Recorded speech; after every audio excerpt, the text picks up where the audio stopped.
400 years ago this year, the world-famous playwright William Shakespeare stopped happening. I've been studying Shakespeare ever since I was asked to do this programme, and it turns out he's more than just a bald man who could write with feathers.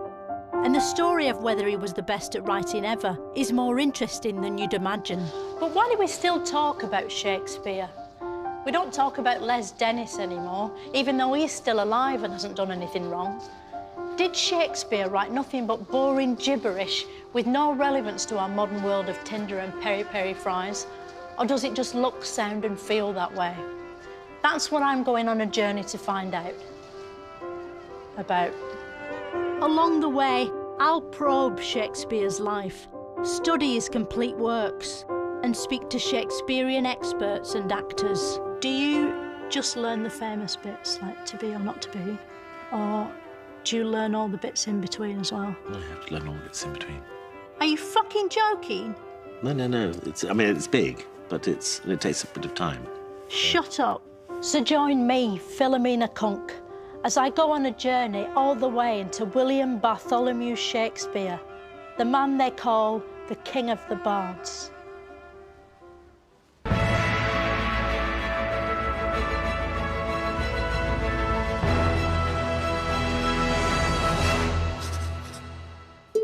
Deep below Stratford-on-Avon, in a secret location on Henley Street, is a treasure trove of Shakespearean proportions. It's really old. It is. So this book dates from 1600 and it has the records that go back to 1558. Yeah. It's sort of written on the front, Stratford-upon-Avon. It's a bit wonky, isn't it? I suppose they didn't have rulers, did they? It's a very old book that's sort of made from animal skin. And then if I just use the weights to keep It's sort of like waxy A4 paper, isn't it? It is a little bit waxy, yeah. That's the sort of That's the juices of the animals. Coming out, yeah. And this is the page where we have Shakespeare's baptism recorded. And then it's written in Latin, What does the that inscription. say? This baptism record is for William, the son of John Shakespeare. This is a bit like Who Do You Think You Are, isn't it? It is in a way, yeah. These, you know, if you're tracing your family history, these are the records that will give you the information you need. But he'd sort of call it, Who doth thou thinkest thou art? He might, yeah. And he'd go like that. He may well have done, yeah. Flourish. Yeah. This is the actual house in which Shakespeare was born, here on our planet Earth. As a baby, Shakespeare showed few signs of becoming the most significant figure in literary history, so nobody bothered noting down the details of his life. That's why we can't be sure about his date of birth and don't know anything about his childhood, except that he probably had one. Otherwise, he'd never have become a grown-up. The facts may be hazy, but we can probably guess that Shakespeare as a boy would have looked much like boys today, but bald, and with a ruff instead of an Angry Birds t-shirt. This is the actual school he probably went to. School in Shakespeare's day and age was vastly different to our own. In fact, it was far easier because he didn't have to study Shakespeare. At the age of 18, Shakespeare married his teenage sweetheart, Anne Hathaway. But when did Shakespeare stop mooning about with his wife and start doing plays? We don't exactly know because what happened next was Shakespeare's lost years. We don't know what happened during the lost years. Shakespeare probably spent a lot of his time staring wistfully out of leaded windows and pretending to think, and then write things down with a feather pen. But we do know he eventually came to London, just like his most famous character, Dick Whittington. Almost immediately, he began to make waves in the world of theatre. It's hard to believe today, but back then, people really did go to the theatre on purpose. And they went to see something called plays.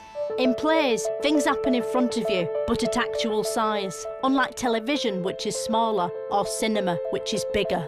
You'd think that would make plays the most realistic form of entertainment in existence, but instead, they're nothing like real life at all.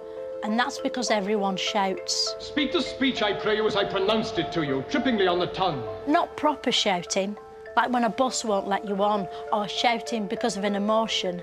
In plays, people shout no matter how they're feeling, because they put the seats too far away. There were many plays written in ancient times, but the plays Shakespeare wrote echoed through the ages, and not just because they were shouted. but because they were good. Now is the winter of our discontent, made glorious summer by this son of York. We few. We happy few. We band of brothers. To be or not to be? That is the question. Shakespeare actually invented 7 different genres of play: tragedy, fantasy, romance, comedy, horror, and historical. And Shakespearean. Throughout this programme, I'm going to be taking a look at each genre in turn, in a sort of format point thing they're making me do. We'll start with horror. Popular entertainment in Shakespeare's day was often unpleasant, involving public humiliation and mindless cruelty to animals, with no ant and deck to take the edge off it all. This brutality was reflected in some of Shakespeare's most horriblest plays. For instance, his early work, Titus and Monachus, is so jam-packed with violence and murder, it's basically a posh Friday the 13th. Here we see Titus himself slitting the throats of his enemy sons, while his daughter collects their blood. All of it occurring in front of a horrified Harry Potter. Graphic scenes like this were considered shocking even in Shakespeare's day, which is quite an achievement considering people used to shit out of their own windows back then. But shitting out the window wasn't all fun. It encouraged rats who carried a devastating illness called the Bionic Plague. The plague killed about 10,000 people in London, and when they'd finished coughing, the survivors needed cheering up. And luckily, Shakespeare had just invented a new type of play called a comedy. Some of Shakespeare's most successful plays were comedies. Critics say his comedies aren't very funny, but to be fair, that's only because jokes hadn't been invented back then. Of course, if you go to watch a Shakespeare comedy today, you'll hear the audience laughing as though there are jokes in it, even though there definitely aren't. That's how clever Shakespeare is. Even at this early stage of his career, there was no doubt that Shakespeare was the best at writing plays, but there was enough doubt that he had to start his own theatre company to put them on. He also built the Globe Theatre from old bits of another theatre, inventing upcycling, and he probably made the word up as well. He was a better playwright than he was an architect. That's why he didn't put a roof on it. But to be fair, Wimbledon didn't get a roof until a few years ago. If you've never seen Shakespeare at the Globe, imagine a 3-hour YouTube clip happening outdoors, a long way from you, in a language you barely understand. And if I find it confusing, it must have blown the minds off some of Shakespeare's first audiences, who were only slightly more sophisticated than trees. They might have been thick, but Shakespeare's audiences had loads of fun, heckling the actors and cackling a lot in a sort of mad, peasanty way. Like that. And that. To tell me more about Shakespeare's disgusted audiences, I spoke to this man. Who are you and what's your game?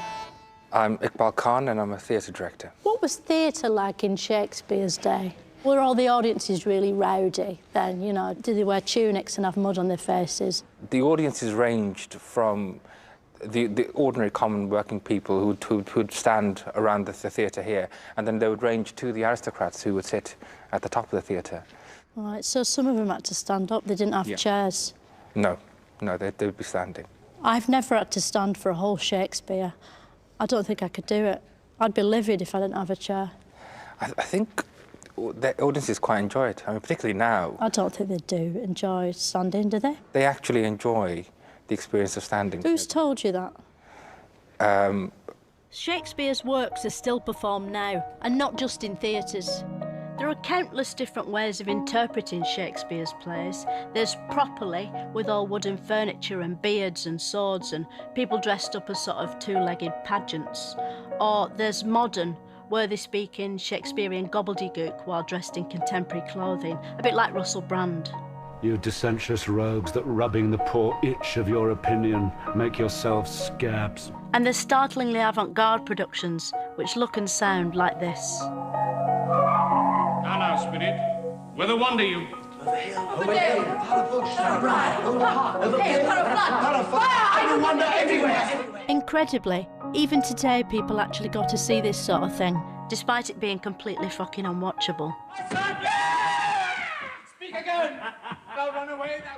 What sort of people come to see Shakespeare today? Is it mainly people who wear glasses? Yeah, I'm sure there are a few people that wear glasses that come to see it. Yeah, I think all kinds of people come to see it. But a lot of short-sighted people. Possibly. Not a lot, though. Yeah, loads. I was looking around. About 80% of the audience are wearing glasses. I doubt that. You saying I'm a liar? No, I just said I doubt that 80% of the audience were wearing glasses. I think they were. Right. Maybe you need, like, a big bifocal lens in front of the stage. Leave your glasses at home. Come to the theatre. What about those people that aren't short-sighted? Oh, yeah, it'd be different. You need different lenses, don't you? Shakespeare's just as popular today as he's always been. There's even a Royal Shakespeare Company named after him who insist on putting on his shows, whether people want them or not. What is it about Shakespeare that makes them bother? Perhaps it's because he wrote about universal human needs, like wanting to murder a king or have a romance. We don't know much about how love and romance worked in olden times, because back then people didn't write blogs about their dating misadventures.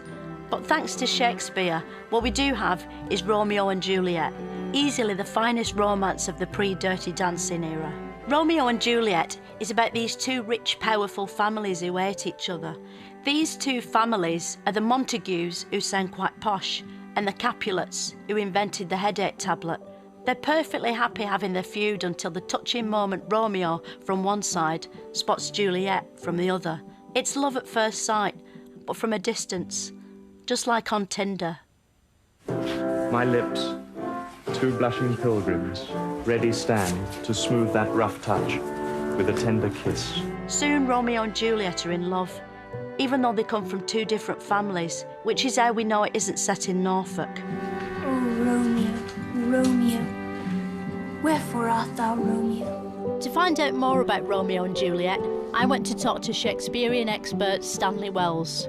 Why do you think Romeo and Juliet is the most successful rom-com of all time? Well, it's very beautiful, isn't it? The love story between Romeo and Juliet. It has some very beautiful poetry in it. People like a happy ending, don't they? Oh, they like a happy ending, yeah, but they don't get it, of course, here. What do you mean? Oh, you know, the ending, they die. I mean, you know, the lovers, Romeo and Juliet, I mean... They die at the end? Oh, yes, Juliet poisons herself, and then Romeo comes in and he dies too. So we should put a spoiler there, should we? OK. But after that, their families are reconciled, so that's quite nice. I don't understand why the Montagons and the Capulets just won't let them muck about together. Well, they're not really adults, are they? I mean, Juliet's not yet 14. You know, a nurse says so in the play. She's only a young girl. She's 13 years old. That's right, yeah. I'm not surprised the families are trying to split them up then. I'd have rang the police. With the success of Romeo and Juliet, Shakespeare was on a roll. He had respect and prestige, and he was coining it.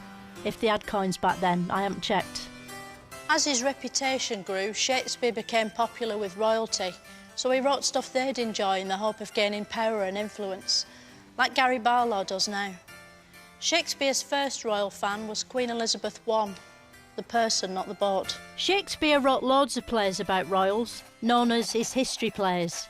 It was his way of pleasing the king and queen by doing stuff about their families, a bit like when your mum buys the local paper because your brother's court appearance is in it. Perhaps Shakespeare's best history play